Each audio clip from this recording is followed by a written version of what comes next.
Most men don't miss red flags because they're hard to see. They miss them because they don't want to see them. There are actually more than 3 red flags. There's quite a few more in my opinion, but we're going to go over 3 today which I think are very prominent in the modern world. Alright, so the first one is women who party a lot.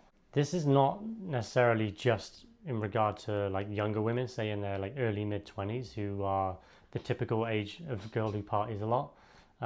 This can happen with women who are much older, like especially say women who have come out of like long-term relationships they had from when they were younger, and now they're like in their mid-30s and they're trying to like live it up and like live their best life kind of thing, and now they're going out every weekend and getting super drunk and wearing very revealing clothes.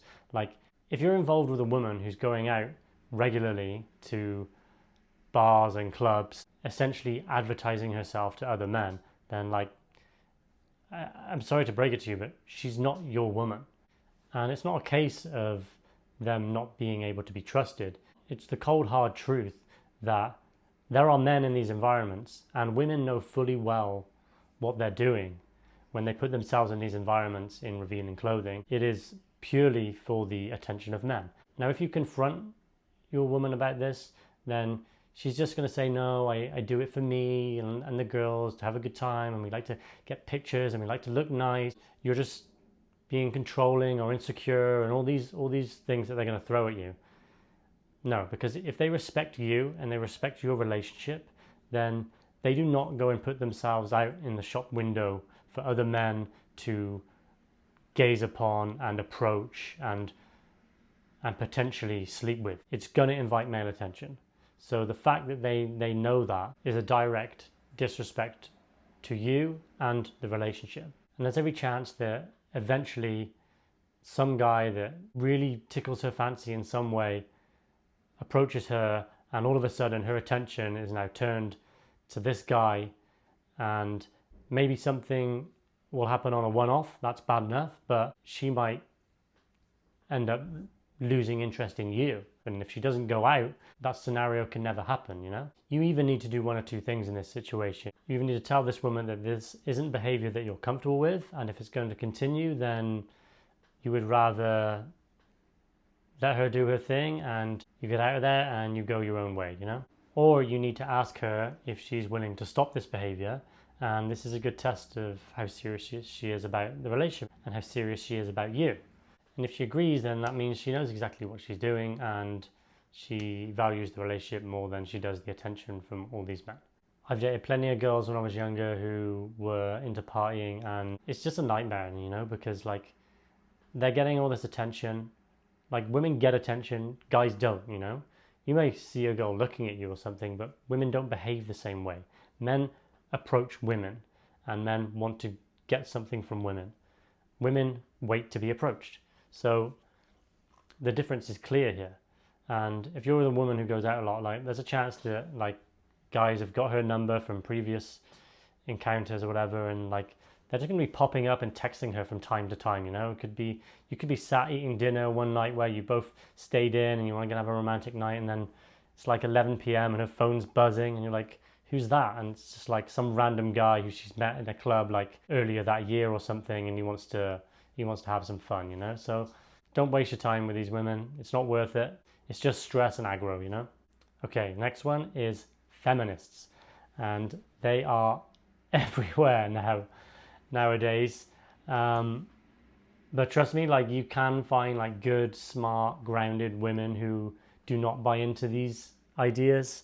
But the reason why feminists are a big red flag is because they hold this belief that men are privileged and holding them down and holding them back. And what it falls into is the fact that they tend to have a victim mindset. And you don't want to be surrounded by somebody all the time who has the mindset of a victim. If they have this victim mindset, then there has to be an oppressor. And who is the oppressor? The oppressor is men. And what are you? You're a man. So as much as they might adore you in some way and be attracted to you and want a relationship with you, that's probably because you're a man who's worth being in a relationship with. But if they hold these beliefs firmly that come with feminism, then they're actually against you deep down. If you find a woman who is a self-professed feminist, and upon entering your life and wanting you to invite her into your life in a meaningful way, in the way of a long-term relationship, then